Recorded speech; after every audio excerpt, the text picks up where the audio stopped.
வணக்கம் பிள்ளைகள். இன்னைக்கு எங்களோட தொடர்ச்சியாக ரேடியேஷன் கிளாஸ்ல 3வது வகுப்புல நாங்கள் சந்திக்கும். கிளாஸ்ல வந்துட்டு வீணின் இடப்பெயர்ச்சி விதி சம்பந்தமாக நாங்கள் கதைச்சு அது சம்பந்தமான தகவல்களை நாங்கள் கதைச்சிருந்தோம். சரி, தொடர்ச்சியா எங்களோட டியூட் நம்பர் 1ல தான் அடுத்த விதிக்கு நாங்கள் வரோம். ஸ்டெபண்ட் விதி. இது எல்லாமே இந்த கிராஃபை பேஸ் பண்ணி கதைக்கிற விஷயம் தானே. நான் அந்த செறிவுக்கும் அலைநீளத்திற்குமான கிராஃப்ல எங்களோட வீணின் இடப்பெயர்ச்சி விதி இந்த உயர் சரிவாக இருக்கிற அந்த புள்ளிகள்ல இருக்கிற சரியா உயர் சரிவடைகிற சந்தர்ப்பத்துல அந்த இடத்துல இருக்கிற அலைநீளத்திற்கு அந்தந்த வெப்பநிலைகள் நேர்மாறு வீத சமனாக இருந்தாங்க. அதே போல ஸ்டெபண்ட விதியும் அங்க இருக்கிற அதே கேஸ் தான். சரி, ஸ்டெபண்ட விதியும் அந்த விஷயம் தான் கதைக்க போகுது. நல்லா கவனிங்க. சரி, ஸ்டெபண்ட விதியும் அந்த விஷயம் தான் கதைக்க போகுது. தொடர்ச்சியாக அந்த கிராஃப்ல இருந்து நாங்கள் அதை ஸ்டெபண்ட் விதியும் பார்க்கலாம் என்னன்னு தெளிவாக அந்த விஷயத்தை பிடிச்சு போகணும். ரைட், என்ன சொல்ற?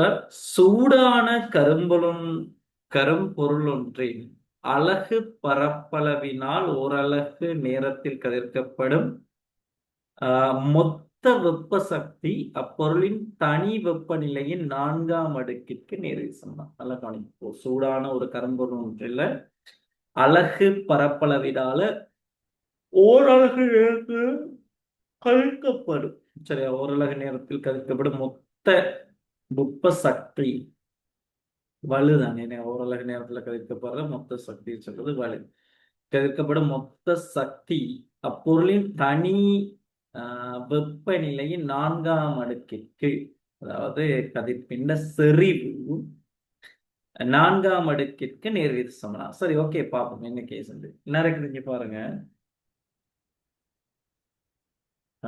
கரும்பொருள் கதிர்ப்புல நாங்க ஸ்டார்ட் பண்ணின விஷயத்துல ஓகே. இந்த கிராஃப்லடா இப்ப உதாரணத்துக்கு நான் கதைக்க போனா இந்த 1000 கேல்வின்ல டியூப்ல பாத்தீங்கன்னா இந்த 1000 கேல்வின்ல கதிர்க்கப்பட்ட கதிர்பிண்ட செறிவு என்ன இருக்குது இந்த கதை. அதே போல 1200 கேல்வின்ல என்ன இருக்குது இந்த பகுதி. கிராஃப்ல இந்த பகுதி மொத்த செறிவு. இப்படி என்ன செய்யணும், வெப்பநிலை அதிகரிக்க அதிகரிக்க கதிர்பிண்ட செறிவு வந்துட்டு அதிகரிக்குது. நம்ம அப்ப அதுல என்ன சொல்றான்னுண்டா,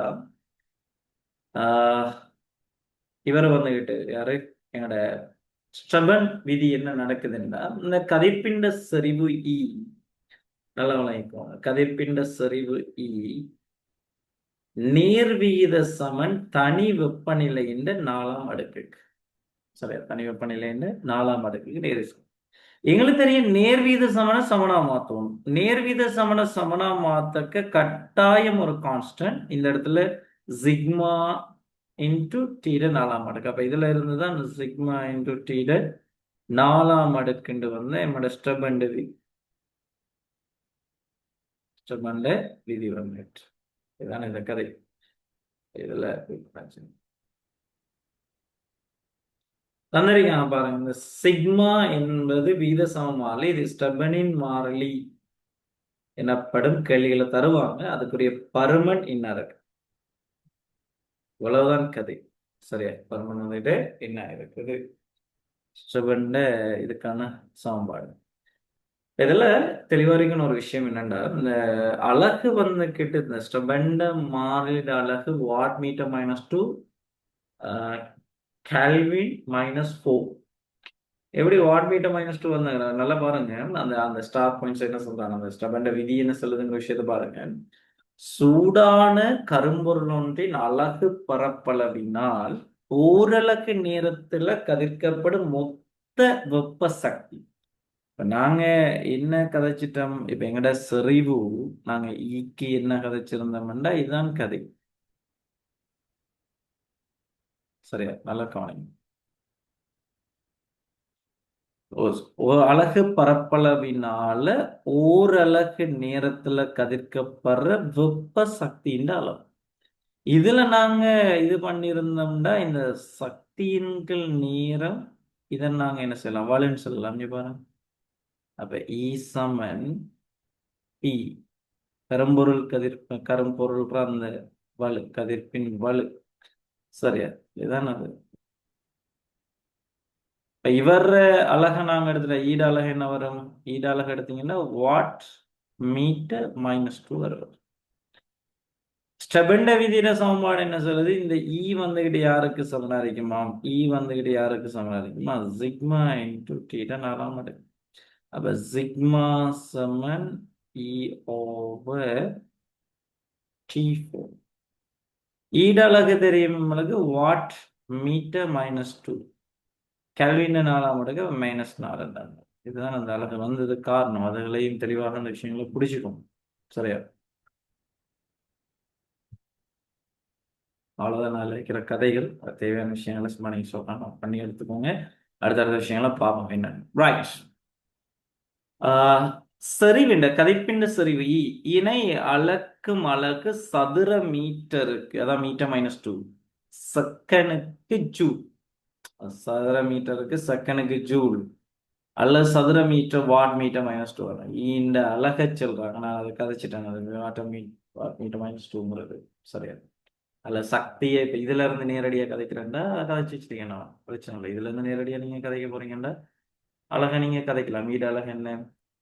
ஜூல் மீட்டர் -2 செகண்ட் -1. அதான் என்ன கதைச்சு வச்சிருக்கீங்க. அதையெல்லாம் தெளிவாக நீங்க பிடிச்சிக்கலாமே. அதெல்லாம் பெரிய விஷயம். இங்கு டி வெப்பநிலையில் உள்ள கரும்பொருள் ஒன்றின் மேற்பரப்பு இ பரப்பளவினால் ஒரு செகண்டில் வெளியிடப்படும் மொத்த கதிர்ப்பு சக்தியின் அளவு வந்துகிட்டு E சமன் ஏ சிக்மா டி ஃபோண்டு தந்திருக்காங்க. அது ஏன் ஏ சிக்மா டி ஃபோண்டு தந்தது? என்ன கேஸ்னா எங்களுக்கு தெரியும்னா சொல்லலாம் பாருங்க. இங்க டி வெப்பநிலை கரும்பொருள் மேற்பரப்பு ஏ பரப்புல ஒரு செகண்டில் வெளியிடப்படும் மொத்த சக்தி, அதான் வலு. ஒரு செகண்டில் நல்லா விளங்கிக்கணும். ஒரு செகண்டில் வெளிவிடப்படும் மொத்த கதிர்ப்பு சக்தி, கரும்பொருள் கதிர்ப்பின் வலு, அதான் வலு, வலு பவர். இது யாரால தரப்படும் என்றால் P சமன் A இன்டு சிக்மா T4. அது கதைக்கலாம். இப்போ உதாரணத்துக்கு இதான விஷயம். ஸ்டபெண்டம் சமன்பாடுல இருந்து ஸ்டபெண்ட விதியில இருந்து எங்களுக்கு தெரியும் சிக்மாட T4 தெரியும். அதே போல கதிர்ப்பிண்ட செறிவிட அடிப்படை சமன்பாடு P ஓவர் A தெரியும். இதுவும் இதுவும் சமம் தானே. இது முதலாவது சமன்பாடு, இது ரெண்டாவது சமன்பாடு. இந்த ரெண்டு சமன்பாடு சமப்படுத்தும். முதலாவது சமன்பாடு சமம், ரெண்டாவது சமன்பாடு எடுத்து விட்டீங்கன்னா சிக்மாட டீட 4ஆம் அடுக்கு இது சமன் பிஓஐ வலு சமன் ஏ இன்டு சிக்மா T4 தான் அந்த சமன்பாடு வந்தது. எங்கிருந்து வந்தங்கிறதுல கவனமா இருக்கேன். சும்மா நேரடியாக எழுதிட்டு போயிடாது. பிசிக்ஸை பொறுத்தவரையில் நான் உங்கள்கிட்ட கதைக்கிற விஷயம் தானே, எப்போதும் கதைக்கிற விஷயம். பாடமாக்குறது இங்க இடம் இல்லை. எப்படி வந்தங்கிற விஷயங்கள் தெளிவாக இருக்குது. ஏன் எதுக்குங்கிற கேள்விகள் எப்போதுமே கேட்கப்படும். சரியா? இ சமன் சிக்மா T4ங்கிறது ஸ்டெபெண்ட சமன்பாடு விதியிலிருந்து வந்தது. அதே போல இ சமன் பிஓஏங்கிறது நாங்க ப்ரூவ் பண்ணி வச்சிருக்கோம். கதிர்ப்பின சரிவுக்கான வரைவிலக்கம். கேள்வி ஒரு செகண்டில் வெளியிடப்படும் மொத்த கதிர்ப்பு சக்தி, அதான் வலு என கதிர்ப்பின் வலுன்னு கதைக்கலாம். அப்ப அப்படியான கதைகளை பிடிச்சிக்கணும். தேவையான விஷயங்களை நீங்க நோட் பண்ணி எடுக்கலாம். அந்த விஷயங்கள் இல்லை. ரைட். தொடர்ந்து பேசுவோம். அடுத்த கதை என்னங்கிறது. ரைட். ஓகே. இதுல எஸ், இப்ப நான் கதைச்சிட்டு வர விஷயங்கள் எல்லாம் தெளிவா இருக்கண்டா. நான் இப்போதைக்கு நம்ம இந்த ஸ்டபெண்ட வீதி வீணிண்ட வீதி இதுகள் எல்லாமே யாருக்கு கதைச்சிட்டு வரோம்னா நாங்க கரும்பொருளுக்கு தான் கதைச்சிட்டு வரோம். கரும்பொருள் எப்படிப்பட்டது? அதாவது என்னண்டா அதுல படக்கூடிய 100% வெப்ப சக்தி எனர்ஜி எடுத்துக்குவார். அல்லது காலல் செய்யறோம்னா எடுத்துக்கிட்ட மொத்த சக்தியையும் காலல் செய்யும். எவ்வளவு எடுத்துச்சோ அவ்வளவு கால் செய்யும். இதைத்தான் நாங்க கரும்பொருள்னு கதைக்கிறது. சாதாரண பொருள் வந்துகிட்ட என்ன செய்யும்னா எடுக்கிற எனர்ஜியை கால் செய்யும். அதுல மாற்றுக்கிறது இல்லை. ஆனா 100% எடுக்குமான்னு கேட்டா இல்ல. அதுல தெளிவா இருக்கு. 100% எடுத்தா அது என்ன கரும்பொருளை பெய்துருவார். இயற்கையில கரும்பொருளை நாங்க ஜெனரலா சந்திக்கிறோன்னா இப்படித்தான். நன்னளவாக கரும்பொருள்ங்கிற ஒரு ஆள் இப்படி ஒரு ஆள் தான் இருப்பார். அன்னளவாக பொருந்தக்கூடிய ஒரு ஆளாக நாங்க யாரை எடுத்து வச்சிருந்தோம் நாங்க நேரத்தில் கேட்க வைக்கணும்னா இந்த தலைமுடி வந்துகிட்டு கரும்பொருளா இருக்கும். அதை எனர்ஜி இருக்கணும். இந்த சூட்ல வெயில்ல நடந்துட்டு வராங்களோட கொஞ்சம் கதைக்கிறத பார்த்து கதைக்கணும். ஏன்னா மேக்சிமம் எல்லா எனர்ஜியும் எடுத்து வச்சுக்கிறது. மண்டு சூடாகும் சொல்லி. அப்படியான கேஸ்கள் இருக்குது. அதே மாதிரி அந்த விளக்கு கரி விளக்கு திரியில வார அந்த கறி வந்துட்டு அது ஒரு கரும்பொருளா நாங்க என்ன செய்யறோம் அது சரி ஓகே. இப்ப இப்படி ஒரு கதை இந்த இடத்துல வந்துட்டு இப்ப இந்த விதியெல்லாம் கரும்பொருளுக்கு மட்டும்தான் பொருந்துமா? இதை நாங்க கரும்பொருளுக்கு மட்டும்தான் பயன்படுத்துவோமா? இந்தா இதுல ஒரு சிறிய ஒரு மாற்றம் ஒன்று செஞ்சு நாங்க என்ன செய்ய போறோம்னா, இந்த விதிகளுக்குரிய சமன்பாடுகளை நாங்க கரும்பொருள் அல்லாத பொருளுக்கு நாங்க யூஸ் பண்ணலாம். அது அந்த மாற்றம் பெரிய நான் பெருசா யோசிச்சு இது பண்ற அளவுக்குலாம் அந்த இது இல்ல. தெளிவா விஷயத்த விளக்கிட்டேன். என்னன்னா, கரும்பொருள் வந்துட்டு இதான் கேஸ் என்னடா, படுற மொத்த எனர்ஜியும் அவர் உறிஞ்சிக்க போறார். ஆனா, சாதாரண ஒரு பொருள், கரும்பொருள் அல்லாத ஒரு பொருள் என்ன செய்யும்? பெர்சென்டேஜ் தான் உறிஞ்சும். இப்போ உதாரணத்துக்கு 100க்கு ஒரு 50%, 100க்கு ஒரு 30%, 100க்கு ஒரு 10%, 100க்கு ஒரு 80%. அப்படி போடுமே பிரச்சனை இல்ல. 100க்கு 90%. இப்படியான எனர்ஜியத்தான் நாங்க அப்ப நாம இந்த சமன்பாட்டுல, இப்ப இந்த ஸ்டெபண்ட விதியில வார இந்த சமன்பாடு பூரணமாக உறிஞ்சிருது. ஸ்டெபண்ட இதுல வந்திருக்கிற இந்த சமன்பாடு வந்துகிட்டு ஈசமன் சிக்மா இன்டு டி இந்த ஃபார்ம்ங்கிறது 100%. அதாவது எவ்வளவு வந்து படுதோ அவ்வளவையும் உறிஞ்சிக்கிட்டு இருக்குது. வெப்பநிலை அதிகரிக்க கால் சேருன்னு வெப்பநிலை அதிகரிக்க இவ்வளவு கதைப்பு நடக்குது. இவ்வளவு எனர்ஜி அது என்ன செய்யுது? அவ்வளவையும் இழக்குது. ஆனா, சாதாரண பொருள் அப்படி இது பண்றோம். அப்ப இந்த இடத்துல பெர்சென்டேஜ் அதான் அந்த காலல் திறன் என்று கதைக்க போறாங்க. அவ்வளவுதான் நான் நினைக்கிற விஷயம். பெரிய விஷயம் ஒன்றும் இல்ல. இந்த தலைப்பு வாரதுக்கு காரணமே அதை கொண்டு வரதுக்கான்ட்டேன். சரி நல்லா கவனிங்க. இப்ப ஒரு இது ஒன்று கதைக்க போறாங்க பாருங்க. மேற்பரப்பொன்றின் காலல் திறன். எதுக்காக வேண்டி இதை நம்ம கதைக்கணுங்கிறது முதலாவது விளங்கி போகணும். சரியா? யாதேனும் பரப்பின் காலத்திறன் ஈயினால் காட்டப்படுவது அப்பரப்பு எவ்வளவு நன்றாக வெப்பத்தை காளுகின்றது என்பதாம். சரியா? எவ்வளவு வெப்பத்தை காளுகின்றது என்பதாம் சொல்லலாம். கரும்பொருள் ஒன்றுக்கு கரும்பொருளுக்கு சார்பான ஒரு பெருமானம் இப்பெருமானம் கூறப்படும். கரும்பொருள் 100% இது பண்ற. அப்ப இவ்வளவு இல்ல 100%ல எவ்வளவு இவர் காண போறாருங்கிறதா நீங்க இருக்கிற கதை. சரி பாப்போம் தொடர்ச்சி என்ன சொல்றாங்க. பரப்பொன்று அதான் காலல் மேற்பரப்பொன்றின் காலல் திறனுக்கு வந்து நான் ஈயை தான் பயன்படுத்தணும். சாம்பாடு பில்ட் பண்ண ஈயை தான் யூஸ் பண்ண போறீங்க. பரப்பொன்றின் அலகு பரப்பினால் ஒரு செகண்டில் காலப்படும் கதிர்ப்பு சக்தி கீழே அவ்வெப்பநிலையில் கரும்பொருள் ஒன்றின் அலகு பரப்பளவினால் ஒரு செகண்டில் காலப்படும் கதிர்ப்பு சக்தி. இதுதான் ஈய தரப்போது. சரி, இந்த வரைவிலக்கணத்தின்படி கரும்பொருளின் காலத்தில் பெருமானம் ஆகுமா? சரியா? இந்த வரைவிலக்கணத்தின்படி கரும்பொருளொன்றின் காலத்திறனின் பெருமானம் ஒன்று வரணும். என காலத்திறனின் பெருமானம் ஒண்டா காலத்திறனின் பெருமானம் ஒன்று ஆகும். அதாவது ஈசமன் தகவல் கூட ஈசமன் 1 சரி. அதாவது இவரின் மேல் இவர் எத்தனை பெர்சன்டேஜ் அவ்வெப்பநிலையில் கரும்பொருளின் அலகு பரப்பளவு செகண்டில் காலப்படும் கதிர்ப்பு சக்தி என்னையோ அதைத்தானே மேலுக்கு வந்த பொருள் இது கொண்டு வர ரெண்டுமே இதானே. அப்ப அது 1 வரும். அது என்னது 1 வரும்.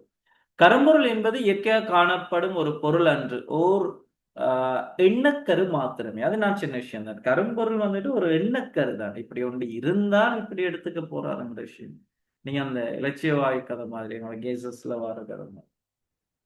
நடைமுறையில் நாம் காணும் எந்த ஒரு பொருளின் மேற்பரப்பு மூலம் தரப்பட்ட வெப்பநிலையில் வெப்பம் காணப்படும் வீதமானது அவ்வெப்பநிலையிலே காணப்படும் கரும்பொருளில் நிகழும் வெப்பம் காணல் வீதத்தை விட குறைவானதாகும். எனவே உண்மை பொருளின் காலத்திறன் எப்போதும் ஒன்றிலும் குறைவான பெருமானத்தை பெறும்.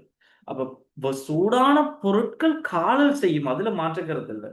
ஆனா நாங்க கருதிருக்கிற எங்கட கரும்பொருள் அளவுக்கு காலல் செய்யுமான்னு கேட்டா இல்ல. அதுல நீங்க தெளிவா இருங்க. இப்ப இதுல அந்த ஈக்கு ஒரு வீச்சொண்டு நான் எழுத போறேன். நல்லா கவனிங்க. இந்த ஈட பெருமானதுக்கு ஒரு வீச்சு நான் எழுத போறேன்டா. சரி, ஒன்றிலும் குறைவான பெருமானத்தை அடுத்த ஸ்டாப் பார்ப்போம்.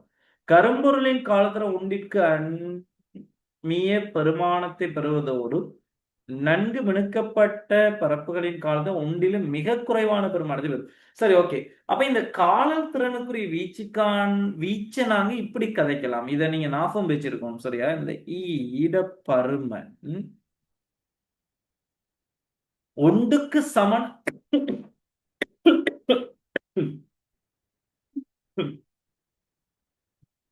ஒன்றுக்கு சமனா இருக்கலாம். ஒன்றுக்கு சமனா இருக்கலாம், அது கரும்பொருள் அறிக்கலாம். ஆனா கருமையான மேற்பரப்புள்ள கருமை ஆக்கப்பட்ட மேற்பரப்புள்ளதெல்லாம் என்ன செய்யணும், ஒன்றுக்கு அண்மைக்குள்ள வருமா. நாங்க அதை பார்த்தோம். கதிர்பிண்ட அளவு கருமை மேற்பரப்புல ஒன்றிற்கு அண்மித்த பெருமானத்தை பெறுவதோடு. சரியா? அப்ப அந்த ஒன்று கிட்ட வருவாங்க. ஒன்றுக்கு சமனா இருந்தா அது கரும்பொருள், அல்லது ஒன்றை விட குறைவா இருக்கலாம். ஆனா கட்டாயம் கவனமா இருக்கணும், பூஜ்ஜியத்துக்கு சமனா இருக்கலாம். அது பூஜ்ஜியத்தை விட பெருசு. பூஜ்ஜியத்துக்கு என்ன அறியாது சமனா. இப்ப ஏன் நாங்க சொல்லியிருந்தோம், சகல சூடான பொருட்களும் வந்துகிட்டு கதிர்ப்பு இருந்தார், அது மாற்று கருத்து. அப்ப அந்த பெர்சன்டேஜ் இங்க வார அந்த எக்ஸ்ட்ரா பருமன் குறைவாக இருக்குமே ஒழிய அது என்ன செய்யாது, ஜீரோ ஆகாது. ஈரப்பருமன் ஜீரோ ஆகலாது. அது நாங்க அந்த குறைவா இருக்கிறத இது பண்ண நம்ம எங்கட அந்த லெஸ்லிடஸ் சதுரமுகி அந்த பிராக்டிக்கல நாங்க பார்த்துருக்கோம். நன்கு மினுக்கப்பட்ட பரப்புகளின் காலத்திறன் ஒன்றிலும் மிக குறைவான பெருவானத்தை பெறுமாங்கிற விஷயத்த நாங்க அது கதைச்சிருந்தோம். சரி, அப்ப இவ்வளவுதான் அந்த காலத்திறனுங்கிற விஷயம். சரி, இதுல இருந்த அந்த சமன்பாடுகள் என்னன்னா, இப்ப ஒரு சாதாரண ஒரு பொருளுக்கு சரியா கதிர்பிண்ட சரிவு இ யாரால தரப்படும்னா இ இன்டு சிக்மாட டீட 4 மடங்கு இது வரப்போகுது. அது பின்னால நான் பேச போறதோடு. சரி, அந்த இ பண்ணது இது பண்றது. சரி, பாப்போம். அதே போல கால்திறன் மாதிரி மேற்பரப்பின் உறிஞ்சில் திறனும் தெரியும். வேணா ஏன் எல்லா பொருட்களும் நான் சொல்லிட்டேன். அது கரும்பொருளாக இருக்கலாம், சாதாரண பொருட்களாக இருக்கலாம். எந்த அளவுக்கு அது கால் நடக்குதோ அந்த அளவுக்கு உறிஞ்சுவேன். பட் வெவ்வேறு 2 டைம்லைன்ல நடக்கும். இப்போ ஒரே நேரத்துல அதை நான் கதைக்கிறதில்ல. ஒரு டைம்ல வந்துட்டு வெளிச்சூழல்ற வெப்பநிலை கூட இருக்கிற சந்தர்ப்பத்துல அந்த பொருள் என்ன செய்யணும், அந்த வெப்பத்தை உறிஞ்சிக்கொள்ளும். வெளிச்சூழல்ற வெப்பநிலை குறைவாக இருக்கிற டைம்ல அந்த பொருள் என்ன செய்யும், காவல் செய்வார்.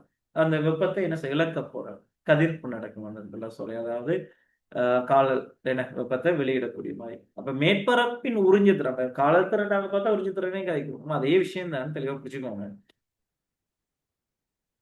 மேற்பரப்பின் உறிஞ்சு திறன் சரியா?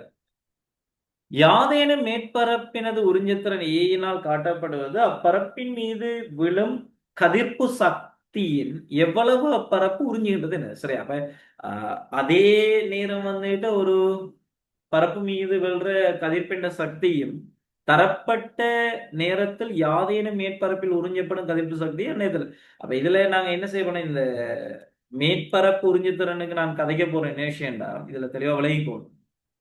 சரி, இதுல இன்னொரு அந்த மாற்றம் ஒன்று மீன் அந்த மாற்றம் ஏன் அந்த இடத்துல கதைக்க போறா. இப்ப அந்நேரத்துல வந்துட்டு இதை நல்லா விளங்கிக்கோங்க. அந்நேரத்தில் அப்பரப்பின் மீது விழும் கதிர்ப்பு சக்தின்னு அவன் தந்திருக்கான். பட் இதை நாங்க இப்படி கதைக்கலாம். அந்த இப்ப உதாரணத்துக்கு இது ஒரு சாதாரண பொருளா இருந்தாத்தான் இவ்வளவும் வந்துகிட்டு என்ன செய்ய போகுது, உறிஞ்ச போகுதுன்னு கதைக்கலாம். இவ்வளவு உறிஞ்சினதுக்கு நாங்க இதை பேரை கொடுக்கலாம். இதே இது ஒரு கரும்பொருளாக இருந்தால் இது அப்படியே பட்டா என்ன செய்யும், ஃபுல்லா உறிஞ்சிக்கொள்ளும். இப்ப நாம அந்த மேற்பரப்பு கால் திறன் எப்படி கதைச்சோமோ அதே மாதிரி உறிஞ்சு திறனையும் கதைக்கலாம். ஒரு ஒரு ஒரு ஒரு 2 சம மேற்பரப்பளவுடைய ஒரு சாதாரண பொருளும் இருக்குது, அதே நேரம் கரும்பொருளும் இருக்குது. இப்ப ரெண்டுலையுமே ஒரே அளவான எனர்ஜி படக்க சாதாரண பொருள் என்னன்னா படுற எனர்ஜில குறிப்பிட்ட அளவை தான் என்ன செய்யும், எடுத்துக்குவார். அதான் தரப்பட்ட நேரத்தில் யாதேனும் மேற்பரப்பினால் உறிஞ்சப்படும் கதிர்ப்பு சக்தி அதே எனர்ஜி தானே கரும்பொருள் படக்க மொத்தமா உறிஞ்சு கொள்ளும். அவன் சொல்றான், அதை நீங்க படுறத மொத்தமாக எடுத்துக்கிட்டீங்கன்னா அது பகுதி இல்ல, அதான் அந்த பொருள்ல படக்கூடியது. மேல அது எவ்வளவு எடுத்துக்குங்கிற கதை வச்சு, இவ்வளவுதான் அதுல இருக்கிற கதை. சும்மா யோசிக்கலாம், இதெல்லாம் நீங்க சின்ன விஷயங்கள் தானே, தெளிவாக அதை எடுத்துக்கலாம். சரி, ஓகே. இப்ப மெயினான விஷயம் ஏன் நாங்க இதை கதைச்சோம்ங்கிறதுனா என்ன இருக்காது, இதுக்காக நாங்க கதைச்சிருக்கோம். இந்த தலைவு பாருங்க, நான் மேல எழுதி காட்டேன், அவ்வளவுதான். கரும்பொருள் அல்லாத பொருள்கள் ஸ்டபெண்ட விதியை திரிவுபடுத்துறது. சரி, அப்ப ஸ்டபென் வந்துகிட்டு அவன் கதைச்சு விட்டான் என்னதுக்கு அவனின்னா கரும்பொருள் ஒரு இப்படி ஒரு பொருள் இருந்தா இப்படித்தான் அதுல நடக்கும்ங்கிற மாதிரிக்கு அவர் கதைச்சிருந்தார். பட் அதை நாங்க என்ன செய்ய போறோம்னா திரிவுபடுத்த போறோம். அது ஒரு சாதாரண பொருளுக்கு இப்ப நாங்க பிராக்டிகல் ரீதியா கதைக்கக்கூடிய சாதாரண பொருள் அதான் சொல்றான்.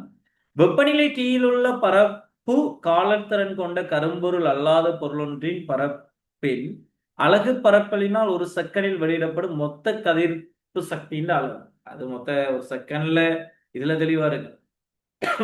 வலுவத்தான் கதைக்கிறதா ஒரு செகண்டில் வெளிவிடப்படும் மொத்த கதிர்ப்பிண்ட அளவு யாரால தரப்பட போகுது? கரும்பொருளாக இருந்தால் அதை நிரூபிப்பீங்க. கரும்பொருளாக இருந்தால் E சமன் சிக்மா இன்டு T4. இது கரும்பொருள். கரும்பொருள் சாதாரண பொருளாக இருந்தால் அந்த ஈய கொண்டு வந்து அந்த ஈங்கிற பெர்சன்டேஜ் தான். இவ்வளவு உறிஞ்சிருங்கிற நம்ம நேரத்துல சொன்ன மாதிரி. அப்ப அதுகளில் பிடிச்சுக்கோ. அப்ப வழுக்கான சமன்பாடும் நம்ம கதைச்சிருந்தோம். வேணா வழுக்கான சமன்பாடு என்ன? கரும்பொருளாக இருந்தால் சமன்பாடுகள் மறக்கப்படாது. கரும்பொருளாக இருந்தால் P சமன் A இன்டு சிக்மால T 4 மடங்கு. பட் T வெப்பநிலையில் உள்ள பரப்பு காலத்திறன் கொண்ட கரும்பொருள் அல்லாத ஒரு பொருளின் பரப்பின் A பரப்பளவினால் ஒரு செகண்டில் வெளியிடப்படும் மொத்த கதிர்ப்பு சக்தியின் அளவு வந்துகிட்ட என்ன இருக்குது? அதில் வந்துட்டீங்கன்னா காலத்திறனை கொண்டு அட்டாச் பண்ணி விட்டீங்கன்னா சரி, அதெல்லாம் டியூப்ல பாக்ஸ்ல காட்டி விடுங்க. கேள்விகள் செய்யக்க இதெல்லாம் திரும்ப திரும்ப நாங்கள் பயன்படுத்தலாம்.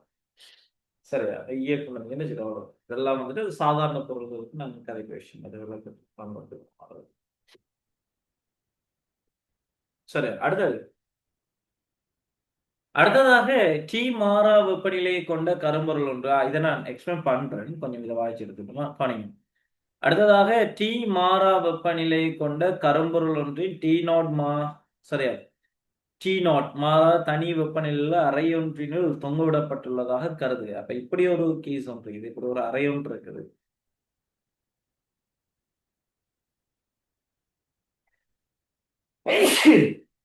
அல்ஹம்துலில்லாஹ்.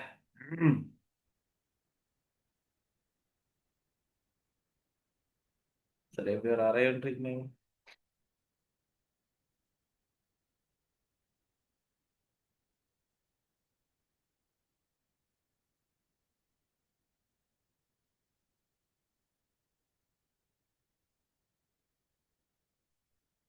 சரி. இதுக்குள்ள ஒரு கரும்பொருளை நான் வச்சிருக்கேன்.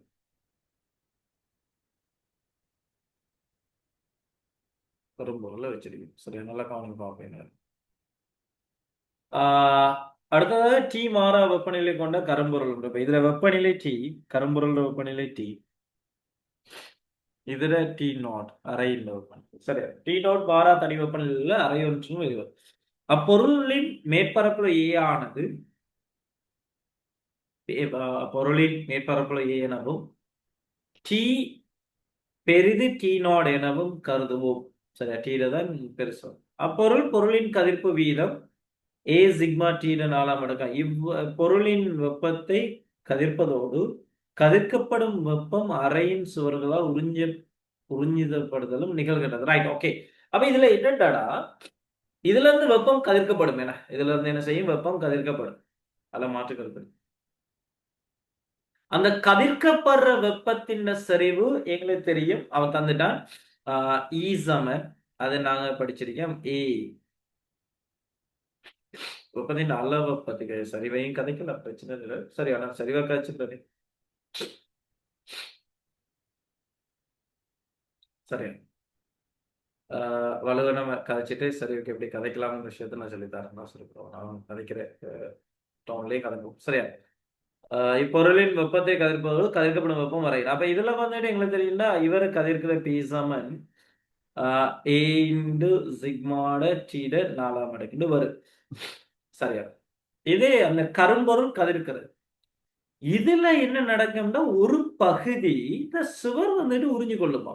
இதுல ஒரு பகுதி உறிஞ்சு கொள்ளுமா. ஏன்னா உறிஞ்சு கொள்றது ஓகே தானே. அதுல இருக்கிற பாருங்க, அறையின் சுவர்கள் கரும்பொருளாக நடந்து கொள்கின்றதாயின் காலல் வீதம் A சிக்மா டீனோட அளவாகும். பொருளினால் வெப்பம் இழப்பு நிகழும் மொத்த வீதம் இரண்டும் பெருமானங்களினது வேறுபாடு ஆகும். அப்ப இதுல என்ன செய்யணும், ஒரு பகுதியை உறிஞ்சிக்கிட்டு இருந்தா, ஏன்னா அது கரும்பொருள். இப்ப காலல் வீதம் இருந்தா அந்த அளவுக்கு தானே அது உறிஞ்சியும் எடுக்க போறாரு. அப்ப இதுல ஒரு பகுதி அது உறிஞ்சிக்க போகுது. எப்படி சிவரு உறிஞ்சுறது வந்துட்டு அதுவும் ஒரு கரும்பொருளா தொழிற்பட்டா அது வந்துகிட்டு P1 இது P1 எடுப்போம், இது P2 எடுப்போம்.